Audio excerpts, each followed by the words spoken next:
శ్రీ గురుభ్యో నమః.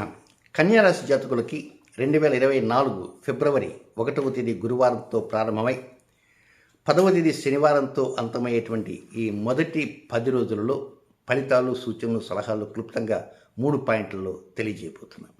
ఇక మొదటి పాయింట్కి వస్తే 1వ తేదీ ఉదయం నుంచి 3వ తేదీ రాత్రి అర్ధరాత్రి దాటినంత 1:04 వరకు ఉండేదంతా కొంచెం 50-50గా ఉంటుంది. 50-50 ఏమిటి అంటే 1వ తేదీ మధ్యాహ్నం లంచ్ వరకు మాత్రం చాలా ఆహ్లాదంగా పరిస్థితులు ఉంటాయి.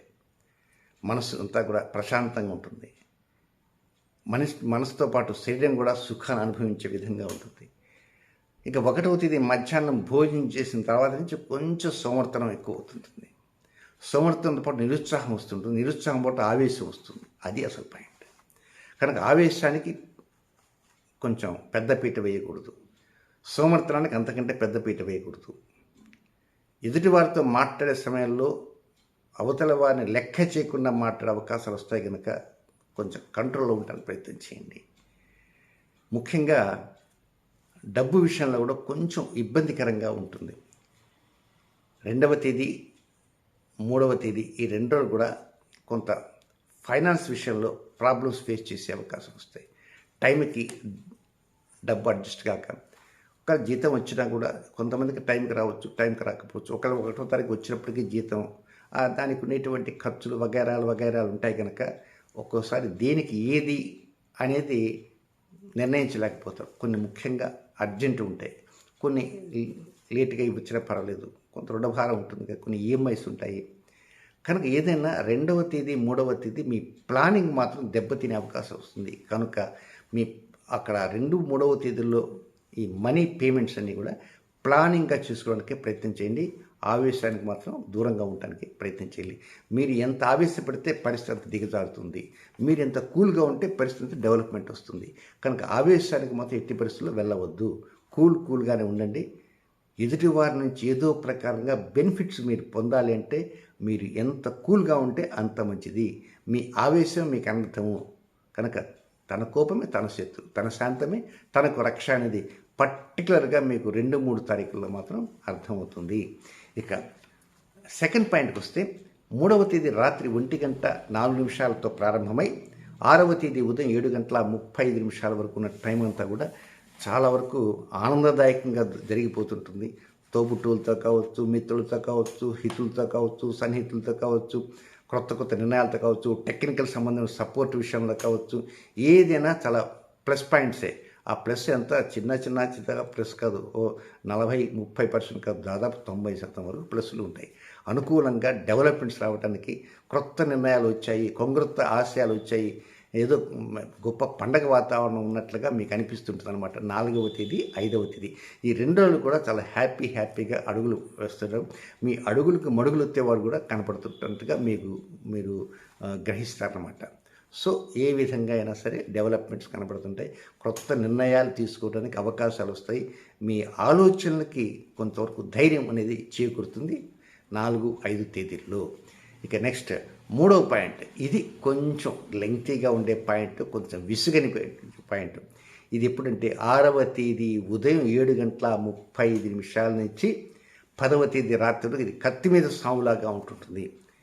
మీ ప్రొఫెషన్, ఉద్యోగం, వ్యాపారం, ఉపాధి, ఆరోగ్య విషయాలు, వెహికల్ విషయాలు, సంతాన విషయాలు, అన్నీ తలబొప్పి కట్టే విధంగా ఉంటాయి.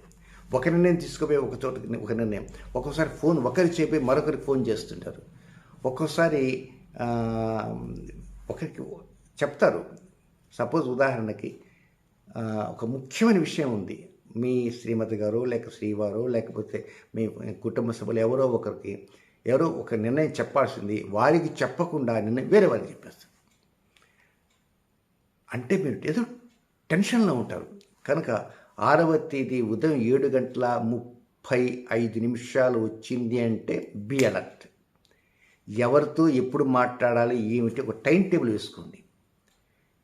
ఏ సమయంలో మీ ప్రయాణాలు ఉంటాయి, ఏ సమయంలో మీ ప్రయాణం ఉండవు, ఆ టైం టేబుల్ ప్రకారమే. ఒక్కోసారి మీరు ఈ మతిమరుపు వల్ల ప్రోగ్రామ్స్ ఫెయిల్ అవుతుంది, అది వేరు. కానీ మీకు మతిమరుపు ఏమి ఉండదు, ఏదో తెలియనటువంటి ఒత్తిడి. ఆ ఒత్తిడి కారణంగానే పైగా ఏమిటంటే కొన్ని వ్యతిరేక గ్రహ సంచార స్థితిగతులు ఉన్న కారణంగా ఆ ప్రొఫెషన్‌లో ఆ ఒత్తిడి ఉంటుందన్నమాట.